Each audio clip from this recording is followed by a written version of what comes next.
മന്ത്രിമാരായ ആളുകൾ ഇത്തരത്തിലുള്ള ചടങ്ങുകളിൽ പങ്കെടുക്കുന്നു, അതിൻ്റെ വീഡിയോകൾ പോസ്റ്റ് ചെയ്യുന്നു. അവിടെയും നമുക്ക് ഇത്തരത്തിലുള്ള സാംസ്കാരികമായി യോജിക്കാൻ പറ്റാത്ത എലമെന്റുകൾ കാണുന്നു.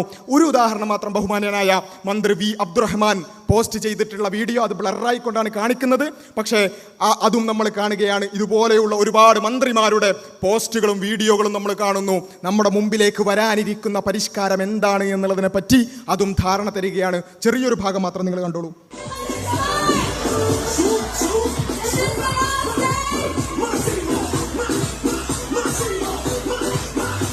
അപ്പോൾ ഇതും കാണുമ്പോൾ ഇതാണ് വരാൻ പോകുന്നത്. വരാനിരിക്കുന്നത് എന്താണ്? ജനകീയ ചർച്ചയില്ലല്ലോ, അതുകൊണ്ട് നമുക്കതിൻ്റെ വിശദാംശങ്ങൾ ലഭ്യമല്ല.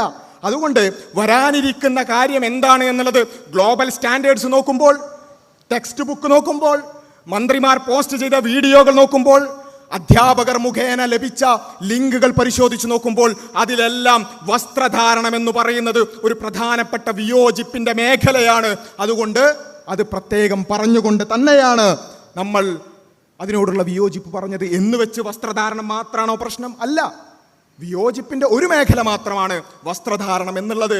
അത് കൃത്യമായി മനസ്സിലാക്കാൻ ശ്രമിക്കേണ്ടതുണ്ട്. അപ്പോൾ ഇങ്ങനെയുള്ളൊരു സാധനം നേരത്തെ ഏപ്രിലിൽ പറഞ്ഞു, ഇങ്ങനെയുള്ള കുറച്ച് വാർത്തകളും കുറച്ച് പദപ്രയോഗങ്ങളൊക്കെ കണ്ടു. അതിനുശേഷം പിന്നെ നമ്മൾ കാണുന്നത് പെട്ടെന്നൊരു ദിവസം ജൂൺ 26 ലോക ലഹരി വിരുദ്ധ ദിനമാണ്.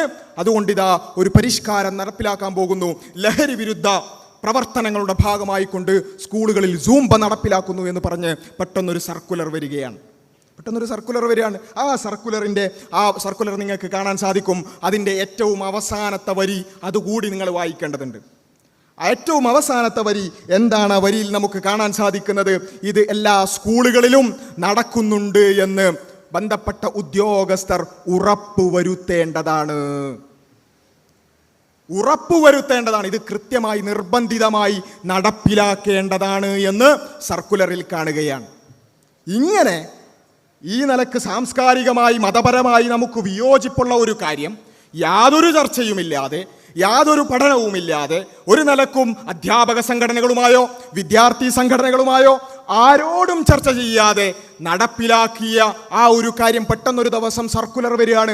അതിനെതിരെ ബോധവൽക്കരണങ്ങൾ നടത്തുന്നു, സംസാരിക്കുന്നു, പ്രസംഗിക്കുന്നു, എഴുതുന്നു, എല്ലാം ശ്രമിച്ചിട്ടും ആ വിയോജിപ്പുകളെയൊന്നും ഒരു നിലക്കും പരിഗണിക്കാതെ, ഒരൽപ്പം പോലും അതിന് പരിഗണന നൽകാതെ പെട്ടെന്നൊരു ദിവസം നടപ്പിലാക്കുമ്പോൾ പിന്നെയുള്ള വഴി ഇതാ ഞങ്ങൾ ഇതിൽ നിന്നും മാറി നിൽക്കുന്നു എന്ന് പറയുന്ന ഒരു പൊളിറ്റിക്കൽ സ്റ്റേറ്റ്മെന്റ് തന്നെയാണ്.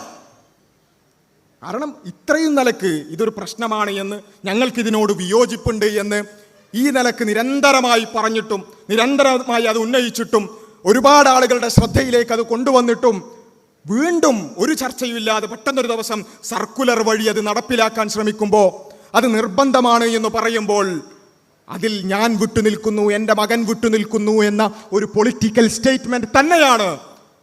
അത് ആ ഒരു പൊളിറ്റിക്കൽ സ്റ്റേറ്റ്മെന്റ് എന്ന് പറയുന്നത് ഏറ്റവും അവസാനത്തെ പ്രതിരോധമാണ്. പ്രതിരോധത്തിന്റെ ഈ വഴികളെല്ലാം, ഞാൻ ഇത്രയും നേരം പറഞ്ഞ ഈ വഴികളെല്ലാം ശ്രമിച്ചതിന് ശേഷം അതിനെയൊന്നും ഒരു നിലക്കും പരിഗണിക്കാത്തത് കൊണ്ട്, ഒരു നിലക്കും അതിനോട് ജനാധിപത്യപരമായി എൻഗേജ് ചെയ്യാത്തത് കൊണ്ട്, അതിനെ പരിഗണിക്കാത്തത് കൊണ്ട് ഏറ്റവും അവസാനത്തെ വഴിയായി സ്വീകരിച്ചതാണ് ഇതിൽ നിന്നും വിട്ടുനിൽക്കുന്നു എന്ന പ്രഖ്യാപനം. പല ആളുകളും ആ പ്രഖ്യാപനമാണ് ആദ്യം കണ്ടത്. ഒരു പുസ്തകത്തിന് ഏറ്റവും അവസാനത്തെ പേജ് എടുത്തിട്ട് ആദ്യം വായിച്ചാൽ അങ്ങനെ ഉണ്ടാവും. അതുപോലെയാണ് ചില ആളുകൾ സൂംബ വിവാദത്തെ കണ്ടിട്ടുള്ളത്.